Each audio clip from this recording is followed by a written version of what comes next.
What do you think about the following statement from New York Times bestselling author John Mark Comer?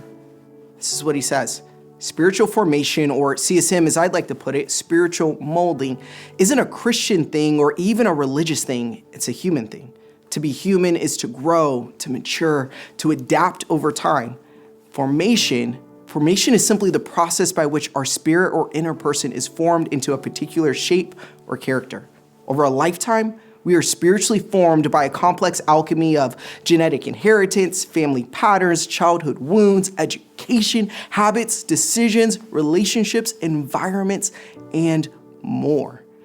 I love how he finishes this quote. He says this, that all of this is happening simply by just waking up and going about your life. I have a question for you, CSM. Is this true?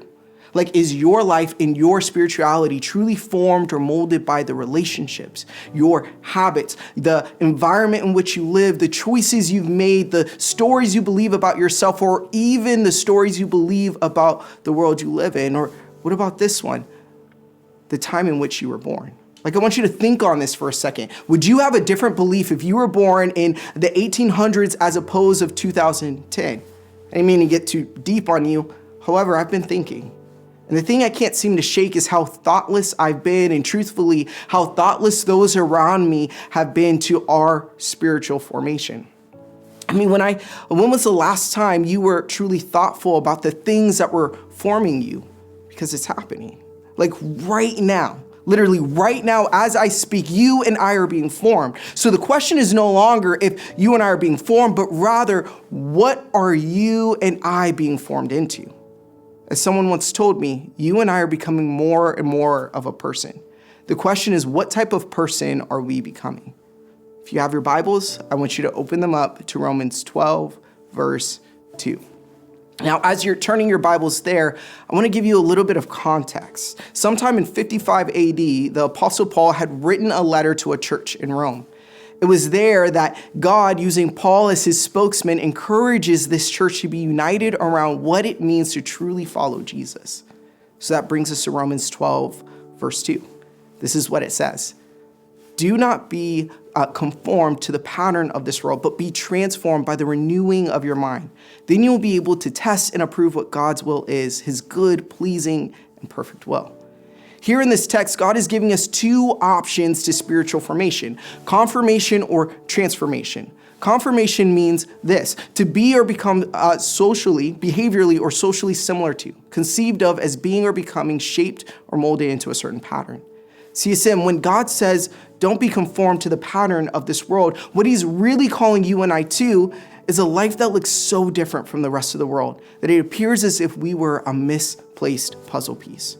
I love Eugene Peterson's take on this verse. I want you to hear what he says.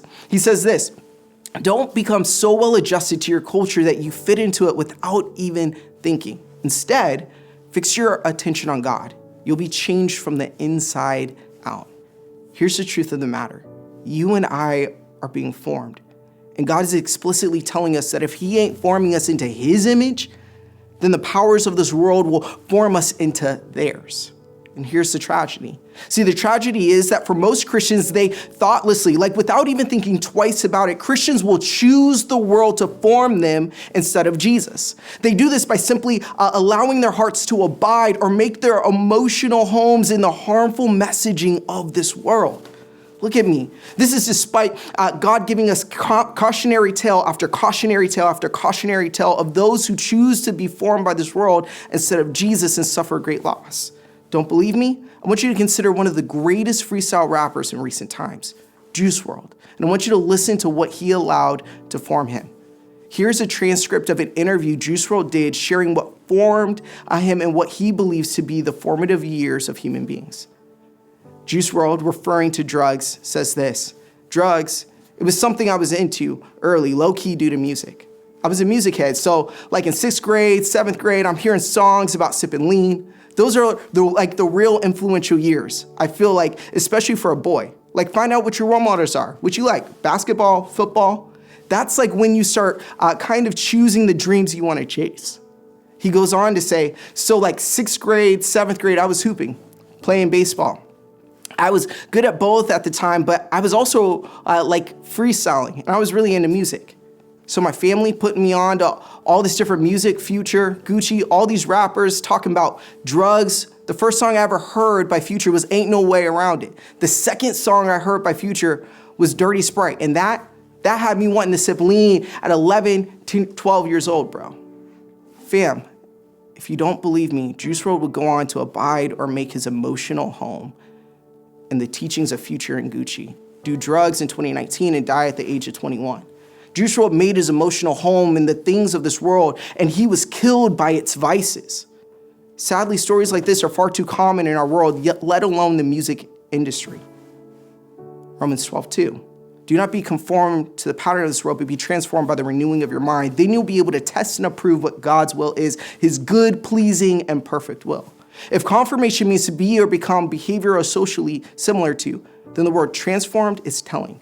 Transformed means to be or become changed in outward appearance or expression, as manifesting a change in nature or essence. Here's what I need you to understand, is that God is calling you and I to be transformed into something or someone rather, his son, Jesus, to become more and more of a person of life, giving life to anyone and everyone you come in contact with because you carry the life of Christ in you.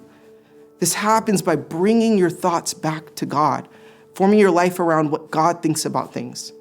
This is the process of allowing your mind to be transformed by the renewing of your mind. God encouraged the church back then to model their lives after Jesus.